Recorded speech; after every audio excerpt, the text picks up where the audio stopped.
Bom dia, bom dia, bom dia.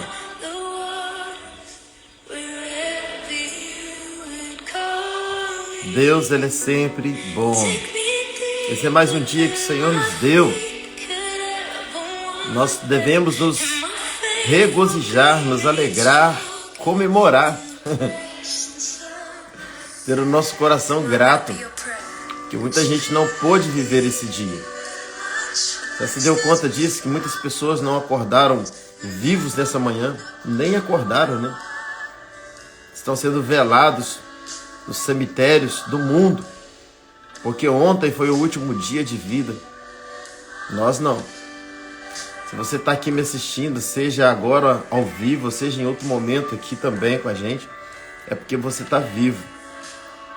E essa é uma dádiva de Deus, é um presente de Deus.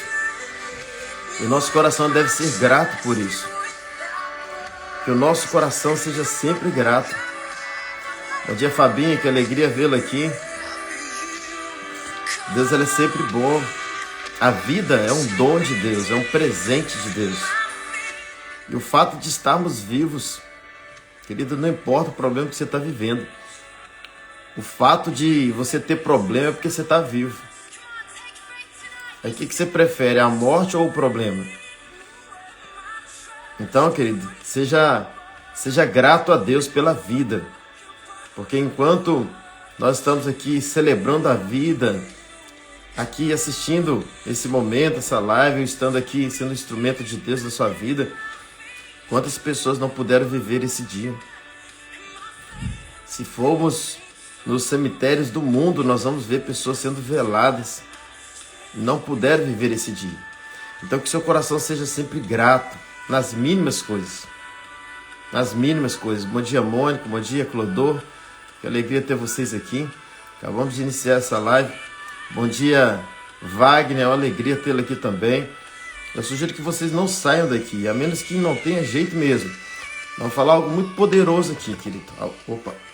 Algo que é muito profundo quando você entende. A gente vem na sequência falando sobre salvação e reino, eis a grande diferença.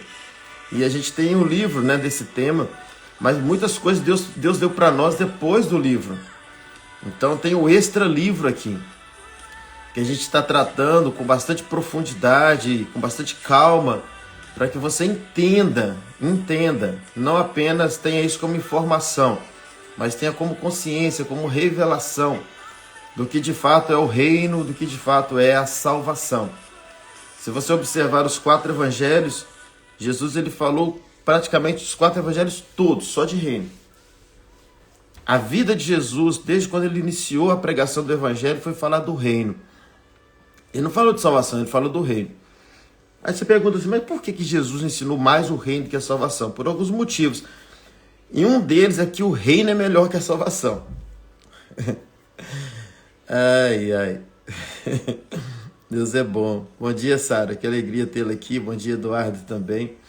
Vá até o fim, tá, gente? Vá até o fim, porque tem algo muito poderoso aqui. Então, vamos lá. Por que Jesus ele pregou muito mais sobre o reino do que sobre a salvação? Observe os 4 evangelhos. Jesus fala todo instante de reino, gente. Todo instante de reino. Quando ele começa a pregação, ele já fala de reino. Está lá em Mateus 4:17, ele fala assim, arrependei-vos, porque é chegado a vós o reino. Então, olha como ele já começa, ele abre a boca já falando de reino. Bom dia para a turma que chegou aqui, que eu nem estou vendo aqui mais. Vamos lá. Mas amém que vocês estão aqui. Já passou aqui no rolo. Então, vamos lá, gente.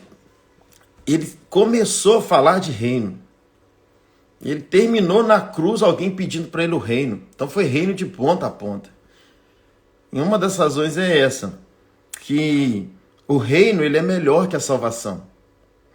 Eu sempre falo isso aqui, a salvação não é o fim, é o início de uma vida cristã, uma vida com Cristo.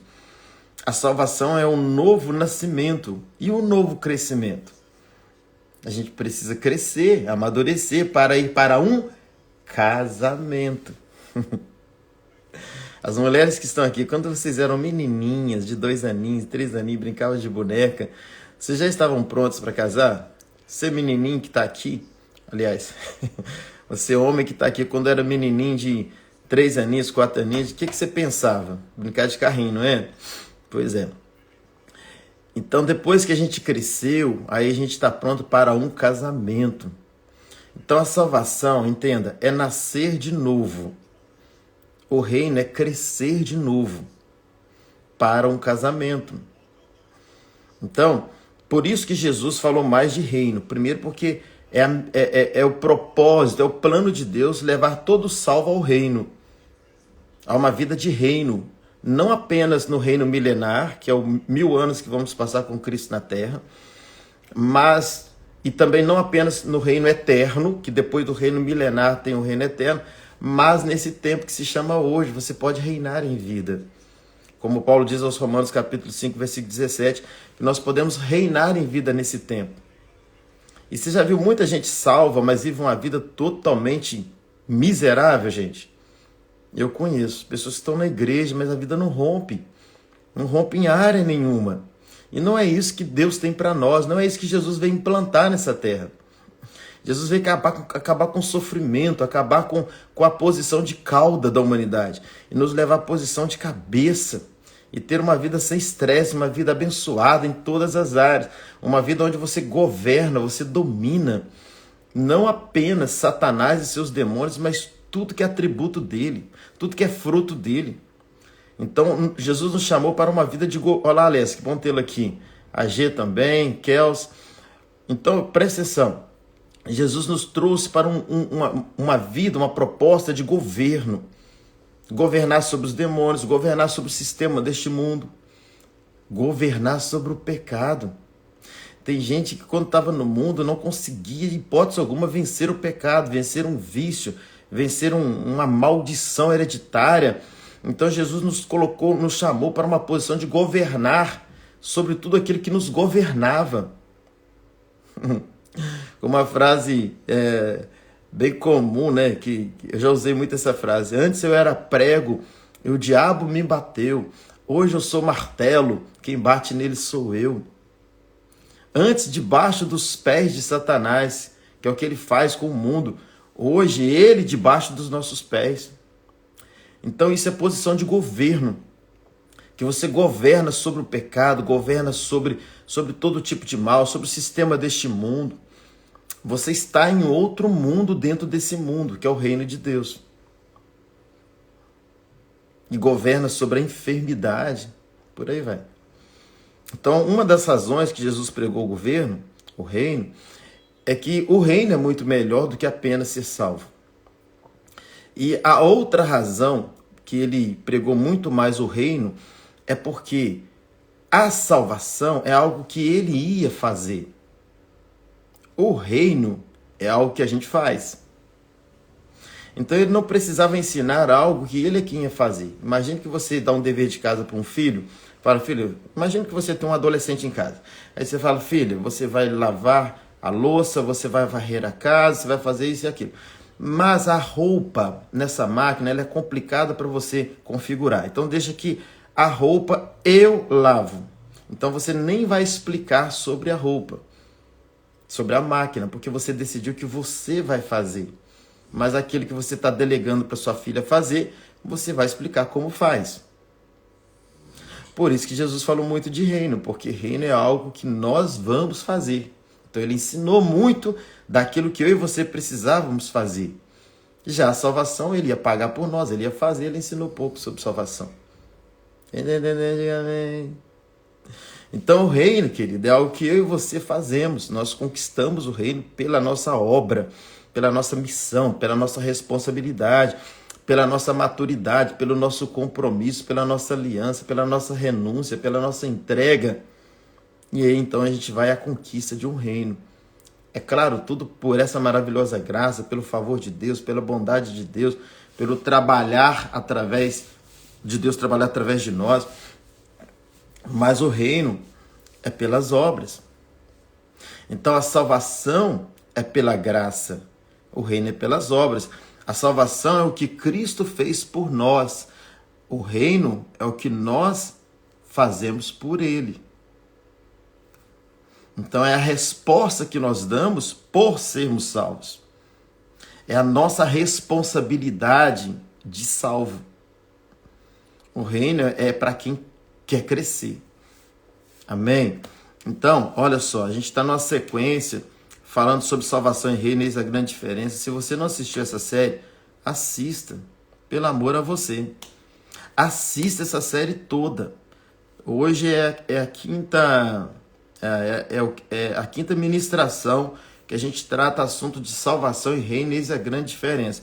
Se você vier construindo esse entendimento desde a primeira até esse momento, com certeza, quando chegar nesse momento, você já tem muito mais luz, muito mais entendimento de que salvação é uma coisa, reino é outra. E que a nossa responsabilidade, a nossa missão é chegar ao reino, não apenas à salvação. Bom, o Alessio chamou aí para compartilhar isso mesmo. Obrigado, Alessio. Gente, vamos todo mundo fazer isso? Não custa nada, você pode alcançar muita gente com o que a gente vai ministrar aqui. Já vou entrar num assunto bem profundo aqui, que para muita gente é revelação. Para a glória dele, tá? Nada eu. Você vai ver que assunto poderoso que eu vou entrar. Não fique sozinho. Clica aí nesse aviãozinho e, por favor, faça como eu estou fazendo aqui. Vai aparecer um monte de nomes aí para vocês. Envie aí o máximo que vocês puderem. Tirar um minutinho para fazer isso, não custa nada. E a gente vai alcançar muita gente. Ah, pastor, mas às vezes a pessoa não vai ver agora. Não tem problema, ela vê depois. Pelo menos vai chegar para ela o link da ministração. E muita gente assiste depois. Tanto é que assim que eu já coloco a live disponível, rapidinho já alcança bastante pessoas. E querido, se a gente tivesse aqui enchendo linguiça, eu já ia falar para você, não compartilha não. Aliás, acho que eu nem estaria fazendo live. Mas eu sei que não é enchendo linguiça. Eu sei que o assunto que eu trato aqui é um assunto do próprio Espírito Santo, trazendo luz, trazendo revelação para a nossa vida, trazendo esse entendimento. Então vale a pena você compartilhar, alcançar outras pessoas. Bom, acho que eu marquei uns 40 aqui. Se preocupe que você não vai entrar aqui agora. Depois eles assistem, mas você está fazendo a sua parte, que já é compartilhar. Bom, então vamos lá. Semana passada, aliás não, hoje, semana passada na sexta, a gente estava falamos sobre a parábola das virgens, tá? Então assim, assista de novo a parábola das virgens, que assim, é um divisor de águas para você entender a diferença de salvação e reino. Jesus fala assim, porque o reino de Deus dos céus, que é a mesma coisa, tá, gente? O reino de Deus, o reino dos céus, é semelhante a 10 virgens. 10 virgens. E ali ele começa a trazer essa revelação, essa luz para nós, da diferença de salvação e reino. Mas assiste essa live lá que vai ficar melhor de você entender. Bom, vamos lá. Agora, hoje nós vamos falar sobre Apocalipse 12. Apocalipse 12 tem um paralelo com a parábola das virgens. Então, se você já assistiu a parábola das virgens, vai ficar mais fácil de você entender. Se você não assistiu, ouça agora Apocalipse 12 e depois você linka com a outra live. Vai ser um divisor de águas para você entender salvação pela graça, reino pelas obras, e você vai entender mais. Você vai entender que a grande tribulação é um tempo que está por vir, que vai ser um tempo de grande sofrimento nessa terra e que muitos crentes vão passar por ela.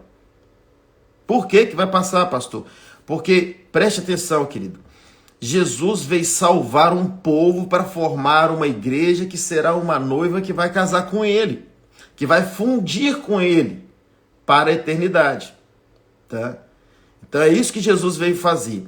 Então ele veio salvar uma noiva para estabelecer uma igreja, para preparar uma noiva para casar com ele.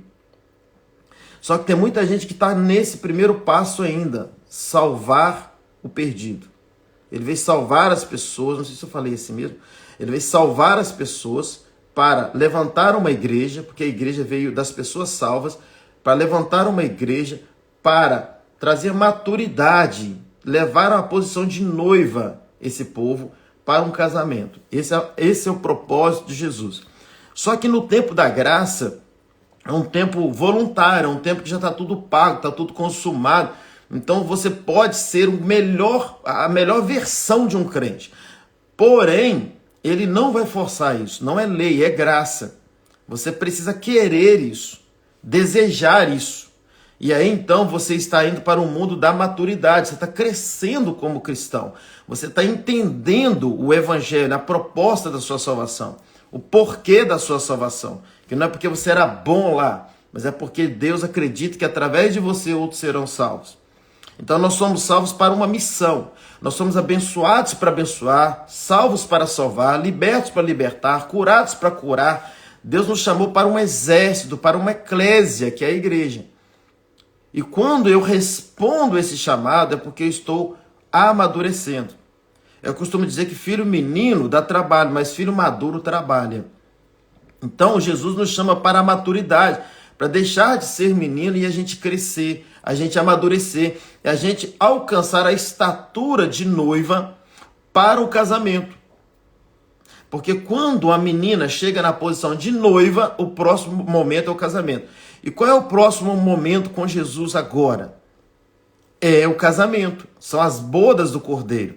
Então ele está preparando no tempo da graça, preste atenção nisso aqui, ele está preparando no tempo da graça os salvos que se encaixam na posição de noiva, que é a posição de reino, é a mesma coisa, de maduros, para um casamento.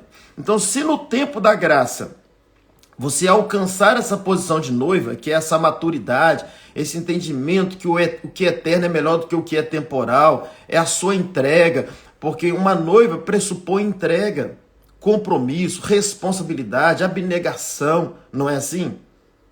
Fidelidade, lealdade, é isso que pressupõe uma noiva. Então quando você chega nessa vida com Cristo, é porque você já é noiva. E se você já é noiva, você já está pronta para o próximo passo, que é o casamento. Então, quando vier o arrebatamento, o que Jesus vai fazer com você? Ele vai te pegar, porque você está madura, pronta, tá? Para o casamento. Então, estes que no tempo da graça estiverem maduros, prontos para um casamento, serão arrebatados nesse primeiro arrebatamento. É o fruto maduro. Mas aqueles que ainda não estiverem maduros, eles ficam para o período da grande tribulação. Porque o período da grande tribulação é um período curto, mas de muita perseguição, que vai levar muita gente à maturidade. Ele é curto, mas muita gente vai se arrepender. Se arrepender para ser salvo? Não, eles já são salvos. Eles vão se arrepender por não ter alcançado a posição de noiva. Eles vão se arrepender porque se tornaram meninos na fé, viveram como meninos na fé nas igrejas. Menino na fé no tempo da graça. Então eles se arrependem e amadurecem. Só que a diferença é que no tempo da grande tribulação vai ser um tempo de muita perseguição, de muita dor, de muito assassinato, crentes sendo degolados. Vai ser uma coisa terrível, a perseguição dos cristãos. E a pessoa paga com o seu próprio sangue.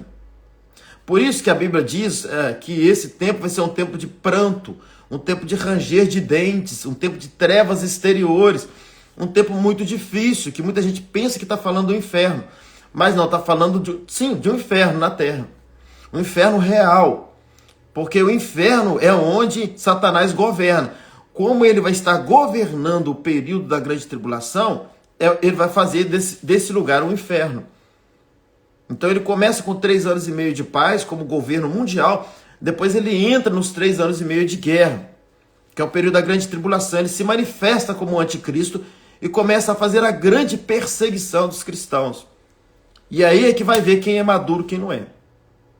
Então, só vai casar quem é maduro. Menina não casa. Jesus não é pedófilo. Ele vai casar com uma igreja madura. Nem todo salvo está pronto para o casamento. Nem todo salvo vai casar. Por isso que naquela parábola das bodas do Cordeiro, das bodas, existiu o noivo, a noiva e os convidados. Então tem gente que só vai como convidado, que é salvo, mas outros vão como noiva. Então por isso que Jesus conta a parábola das virgens, porque 5 eram prudentes, 5 estavam preparados, 5 perseveraram no compromisso, na responsabilidade, perseveraram como maduros, perseveraram no entendimento que o que vale a pena é a eternidade, não essa terra. E eles não se corromperam com o sistema do mundo, com as ofertas do mundo. Eles não se corromperam. Então eles chegaram até o arrebatamento maduras, essas 5 virgens. Então elas foram recolhidas. Porque um fruto, quando amadurece na árvore, é para ser colhido. Então amadureceram, Jesus vem e colhe. Que as 5 que sobem. As 5 que ficam são as 5 imaturas. As 5 que ficaram para o período da grande tribulação. Então pronto, só fiz esse rápido comentário aqui, porque eu já falei sobre isso, para a gente então ir para... Vou pegar a minha Bíblia aqui. Se você quiser pegar a sua Bíblia enquanto eu acho a minha no celular, você pode pegar a sua Bíblia aí também, de papel, né? Porque você está assistindo aqui. Mas vamos lá, gente. Não saia daqui. Apocalipse capítulo 12, olha como linka, né, esse texto, essa passagem, com a parábola das virgens, que é esse primeiro arrebatamento. Apocalipse capítulo 12. Olha o que acontece aqui, olha o que o texto diz para nós. João diz assim, olha, quando você lê Apocalipse, você ouve assim, e viu, ouvi, João narrando, João dizendo. Aí ele fala assim, e eu vi um grande sinal no céu. Ele está dizendo que ele viu um grande sinal. E era uma mulher vestida do sol, tendo a lua debaixo dos seus pés e uma coroa de 12 estrelas sobre a sua cabeça. E estando grávida, gritava com as dores de parto, sofrendo tormentos para dar à luz. Viu-se também outro sinal no céu. Eis um grande dragão vermelho que tinha 7 cabeças e 10 chifres, e sobre as suas cabeças 7 coroas. Sabe o que é isso aqui? Esse grande dragão é o próprio Satanás, que virá como o anticristo para governar nesse período da grande tribulação. Quando fala de cabeças, chifres, diademas, coroas, está falando das nações que já estão se organizando. Não vou falar o que é aqui, que pode bloquear essa live, tá? Mas eu falo sobre isso também, eu ensino sobre a questão da NON. Só falar rapidamente aqui. Depois você me pergunta no direct que eu falo o que é. Então já existe essa organização das grandes nações na Terra para tomar o governo a nível mundial. E a Bíblia chama isso de cabeças, chifres, diademas e coroas, que são as nações que se unem, que se fecham, são as nações mais poderosas do mundo e que vão levantar o governo pós-arrebatamento e que vai iniciar-se esse governo, que é o governo do anticristo. Não queira ficar para esse tempo. Não queira ficar para esse tempo, que vai ser um tempo terrível. E aí o texto diz que João viu esse dragão. Olha o que acontece. A sua cauda arrastava a terça parte das estrelas do céu. Era o próprio Satanás, queridos. Bravo. E o texto diz para nós, e lançou-a sobre a terra. E o dragão parou diante da mulher. Quem era a mulher? Quem sabe? A mulher, queridos, a mulher que Apocalipse está falando aqui não é Maria, como muita gente já falou que é Maria e tal. A mulher é a igreja. Mas é a igreja na totalidade dos salvos, preste atenção. Então ele para diante da mulher que estava para dar à luz. Preste atenção, a igreja está para dar à luz. A igreja, a comunidade dos salvos, preste atenção nisso aqui, querido. A comunidade dos salvos está para qualquer instante dar à luz.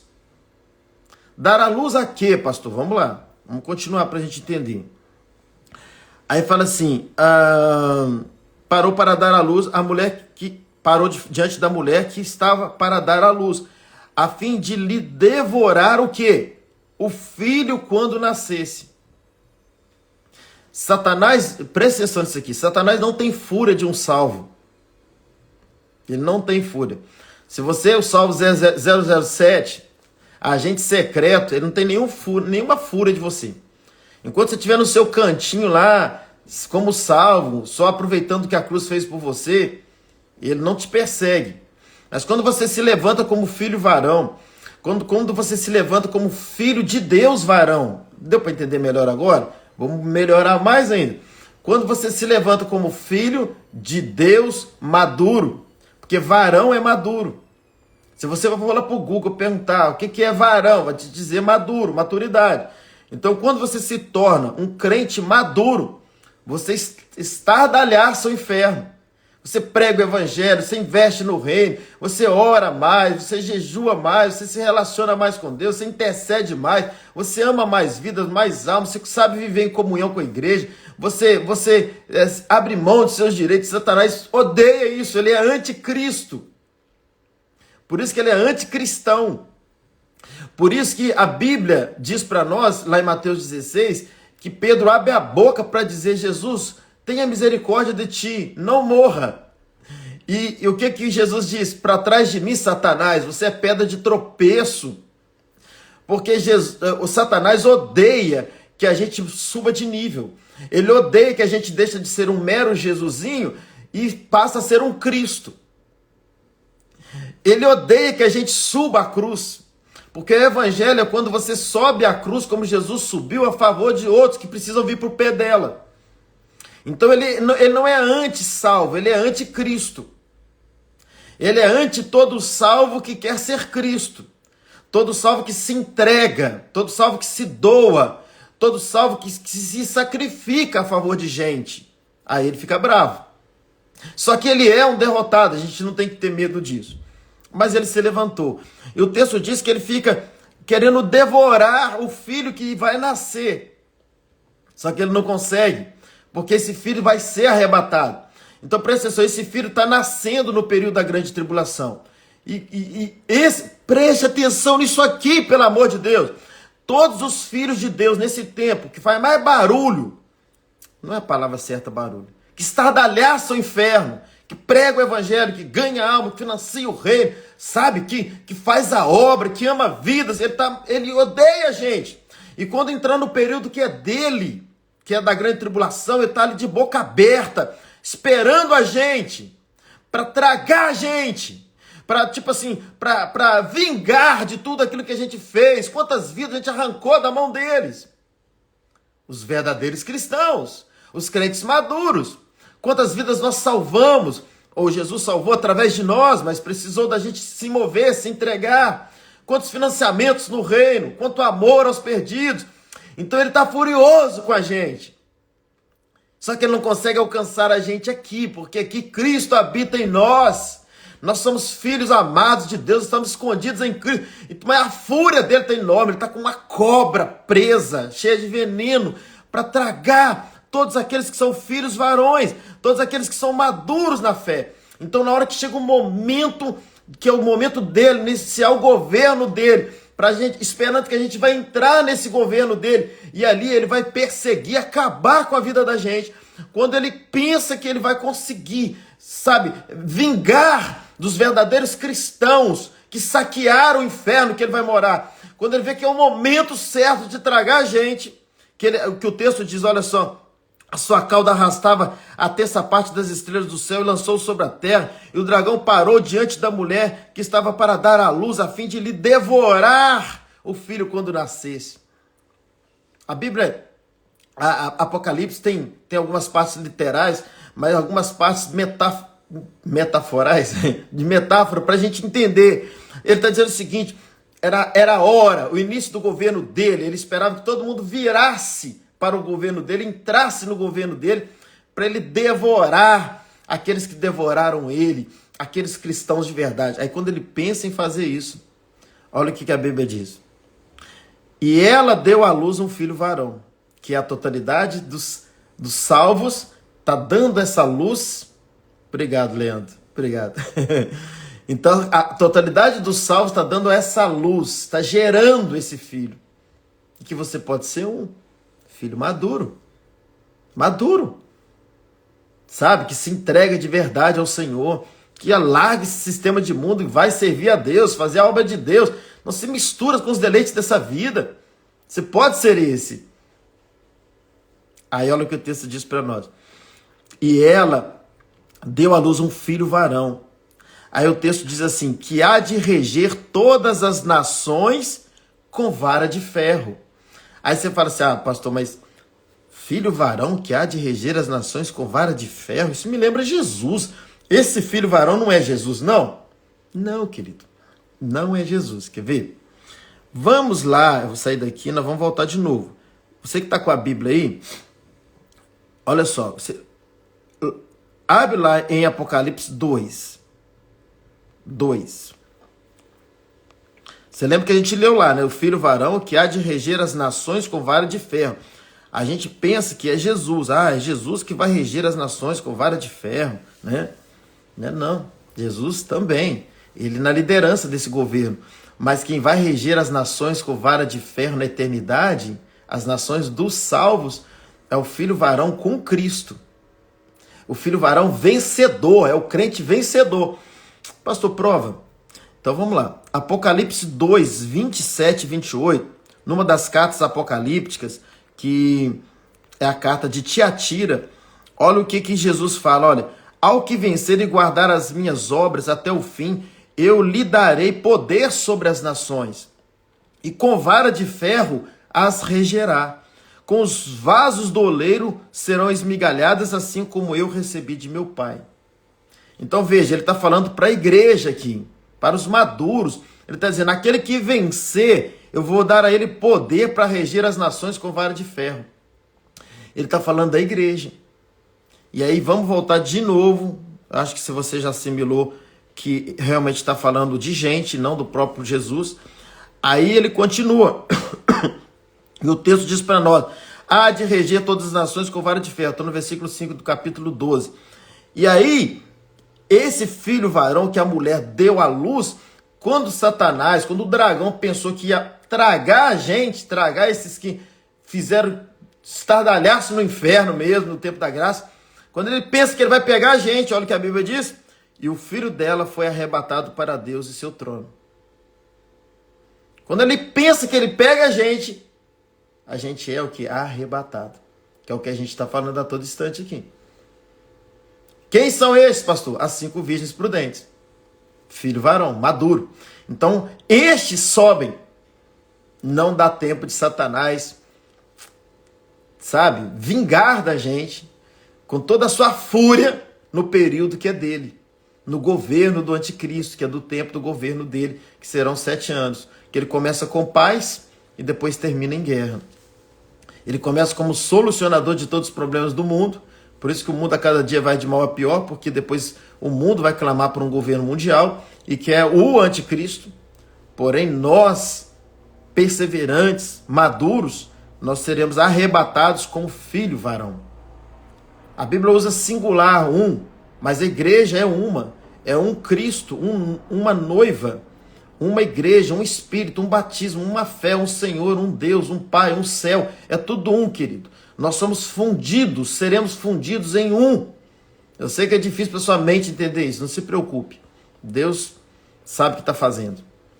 As coisas que o seu ouvido nunca ouviu, seus olhos nunca viu, nunca você pensou, nunca você sentiu, são as coisas que Deus tem preparado para nós. Então descanse quanto a isso, mas nós seremos fundidos em um, apenas um.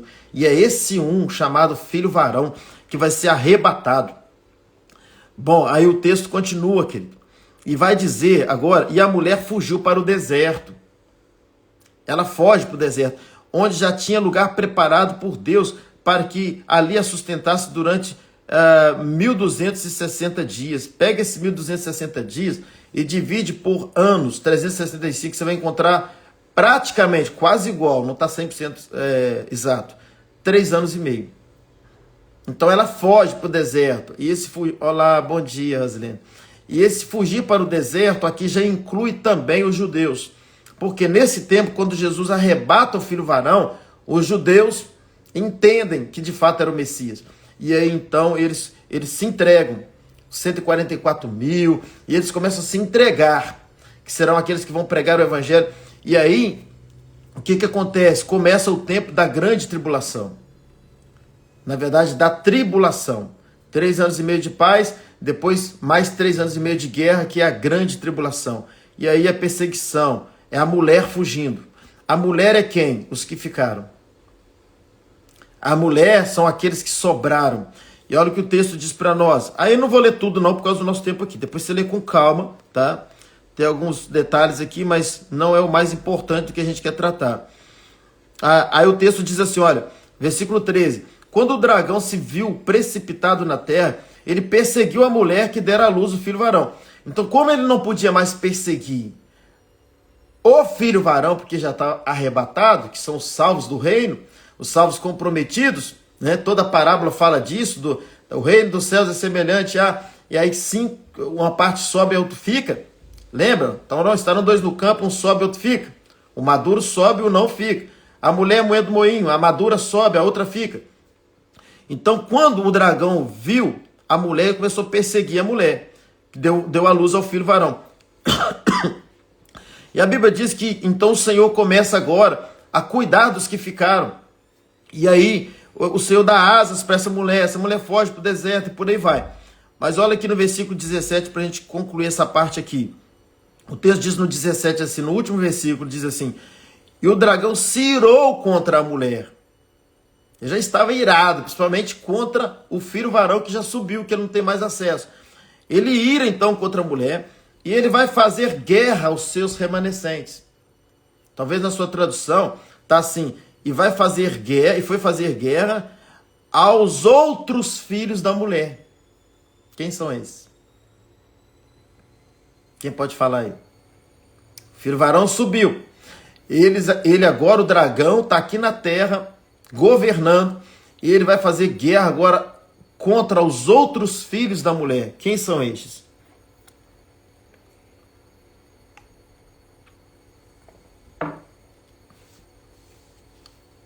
Ninguém arrisca?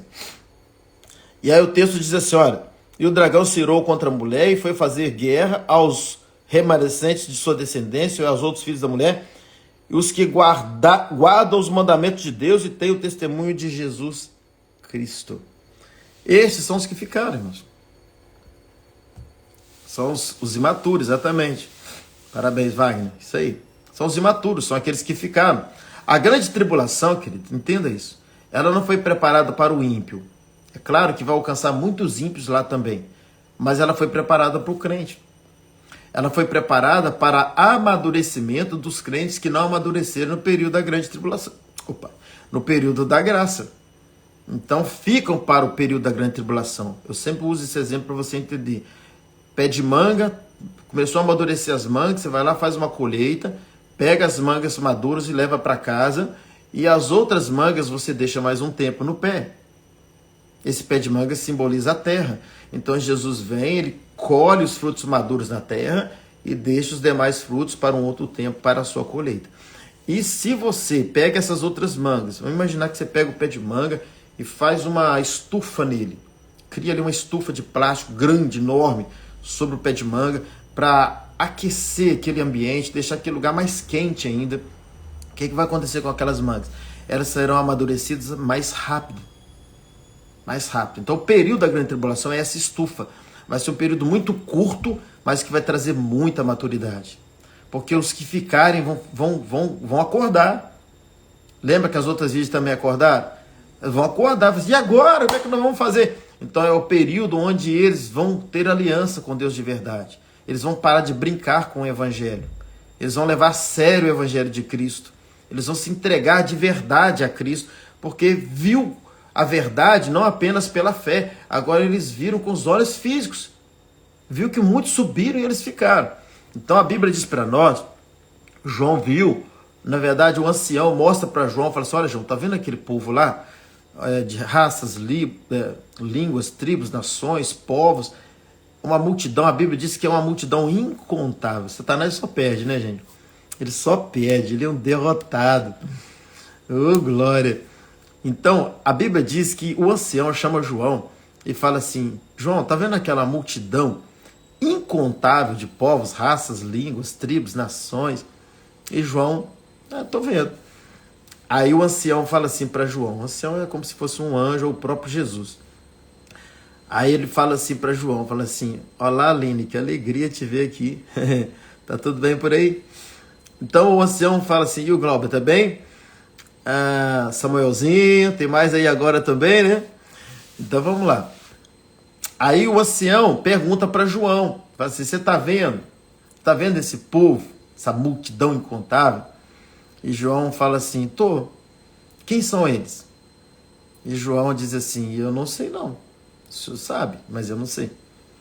Aí o ancião responde, fala assim: aqueles são os que vieram da grande tribulação, que lavaram as suas vestes no sangue do Cordeiro, que não adoraram a besta e a sua imagem. Então, na grande tribulação, queridos, nós vamos ter uma grande colheita. uma grande colheita. Satanás, ele é um derrotado. A igreja, quanto mais ela é perseguida, mais ela cresce. Cresce no sentido de quantidade de pessoas, por incrível que pareça, e cresce também na maturidade. Um crente que é mais perseguido, toma mais pancada, perdão pela palavra aqui, mas é o crente que cresce mais. Então, no período da grande tribulação, vai haver muita maturidade, que é exatamente a proposta do Evangelho.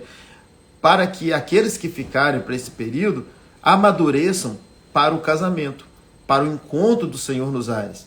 E já encontro com aqueles que já subiram, e nesse momento terá a ressurreição dos mortos, e assim nós estaremos para sempre com o Senhor. Oi, pastor, glória a Deus, estamos todos bem.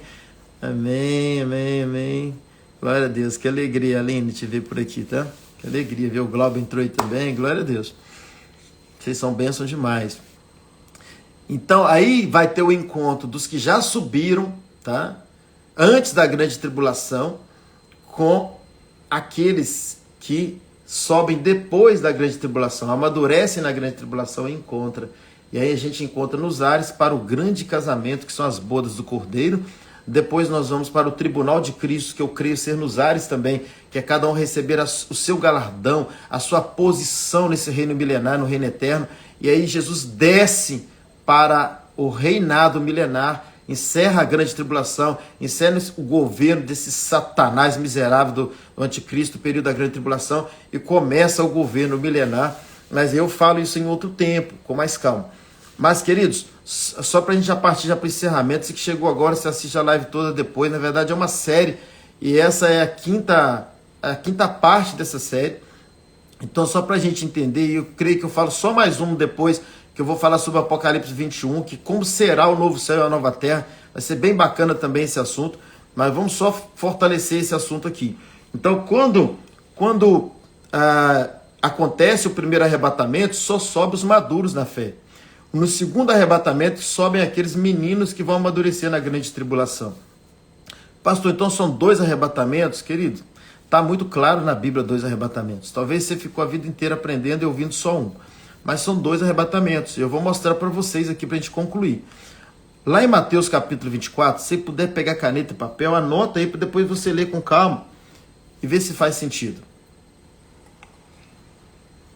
Mateus capítulo 24, é bom você entender que Mateus 24 e 25, Jesus trabalha somente um assunto. Ele responde 3 perguntas, que são as perguntas dos discípulos lá no início de Mateus 24. Quando será a sua vinda? Que sinal terá da sua vinda? Que final terá do fim do mundo? Ele responde Mateus 24 e 25 todo. Quando chega em Mateus 24, versículo 36, ele fala assim: quanto dia e hora que o Filho do Homem virá, ninguém sabe. Somente o Pai. Hoje eu creio que ele sabe que ele voltou a ser Deus, ele falou como homem. E aí ele começa a dizer, mas será como nos dias de Noé? Muitos casavam, davam-se casamentos, comiam, bebiam, até que que o dilúvio veio. Então, esse período, esse momento que a gente está vivendo, é um momento que Jesus pode voltar a qualquer instante. E na verdade ele não volta para reinar, porque ainda tem o governo do anticristo. Ele volta no sentido de arrebatar. Tanto é que ele continua falando ali, depois você lê lá com calma, Mateus 24, 36. Ele fala, estarão dois no campo, um será levado e o outro vai ficar. Estarão 2 moendo no moinho, uma vai subir e a outra vai ficar. Esse arrebatamento, ele acontece antes da grande tribulação, que é o arrebatamento que nós estamos falando aqui dos salvos maduros na fé. Gente fica e gente sobe. Bom, esses que ficam vão para o inferno? Não, eles vão para esse período infernal, que é o período da grande tribulação. Eles passam pelo período da grande tribulação. E aí o que acontece? Quando termina esse período, que é o período da grande tribulação, acontece um outro arrebatamento. Então depois você confere se os 2 são iguais. Não são. Mateus 24, 36 é um arrebatamento secreto. É um arrebatamento que ele virá como ladrão. Tanto é que lá embaixo, Jesus fala assim, vocês precisam vigiar, porque será como ladrão. E o ladrão ele não avisa quando ele vem, ele não faz barulho, ele vem no silêncio, ele vem à noite, não é assim? Então ele assemelhou esse arrebatamento como um arrebatamento secreto, um arrebatamento assim, é o rápido de Deus. E que os salvos maduros na fé não precisam passar pela grande tribulação. Então eles já estão prontos para o casamento, que são as bodas do Cordeiro, então eles sobem. Os demais ficam para a grande tribulação, que é um período de pranto, ranger de dentes, trevas exteriores. Final das parábolas sempre está remetendo à grande tribulação, não ao inferno. Porque salvo, eu não creio que um salvo vai para o inferno. Eu creio que um salvo, infelizmente, vai passar por um período terrível de grande tribulação. A menos que ele morra antes. E aí sim, ele morre salvo sem o reino. Salvo sem o reino. Porém, ele jamais vai casar com o noivo. Aí, gente, precisa entender essa linha que a gente ensina. Precisa assistir as outras partes desse ensino que a gente está dando aqui, que é salvação e reino. Eis a grande diferença. Salvação é uma coisa, reino é outra coisa. Bom, então esse arrebatamento, ele é diferente de 1 Tessalonicenses 4,13. Quando você lê 1 Tessalonicenses 4,13, Paulo diz assim: não quero, porém, irmãos, que sejais ignorantes acerca dos que já dormem, como os demais que não têm esperança. Cremos que Cristo morreu e ressuscitou.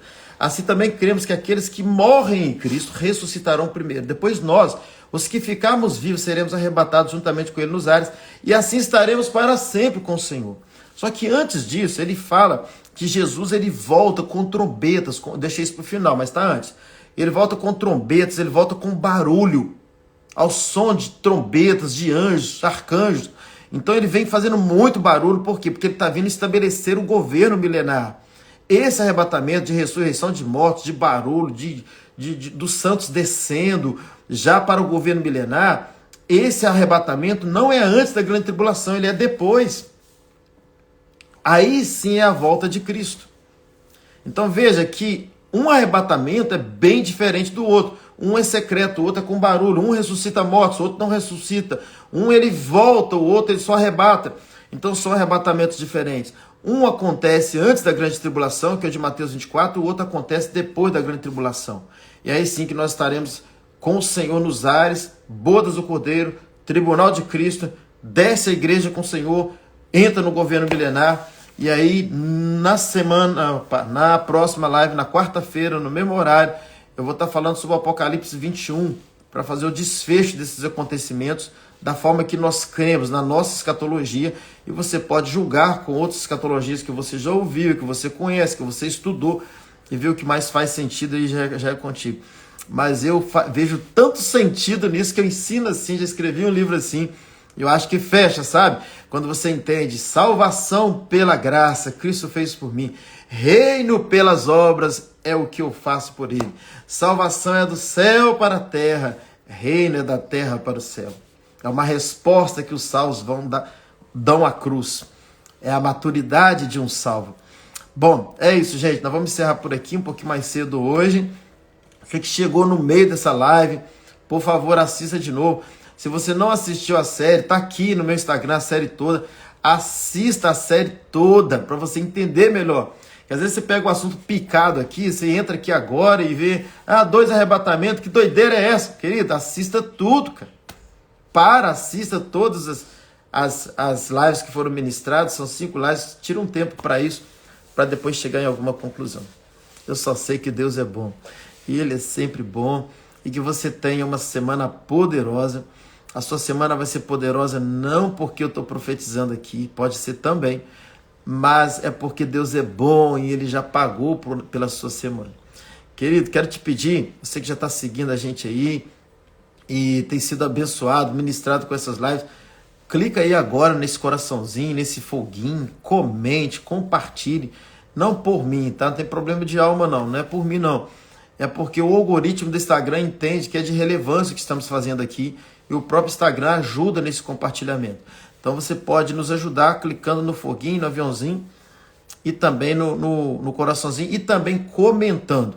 Compartilhe com amigos, assista tudo de novo, assista se você não assistiu, se chegou no meio, vá desde o início e assista tudo. Se esse assunto foi interessante para você, busque as outras lives que estão disponíveis aqui também. E é isso. Deus é bom, uma semana poderosa para todos aí. Que alegria te ver aqui também. Silvia, Eudilene, a turma que entrou depois aí. Lidiane chegando agora, chegou na hora do amém, Lidiane. Assista aí, tá disponível para vocês aí, assista tudo aí. E a gente se vê na quarta-feira no mesmo horário. Valeu, Glauber, abençoado. Aleluia, assista sim. Uma semana poderosa para todos aí, tá, gente? Deus é bom.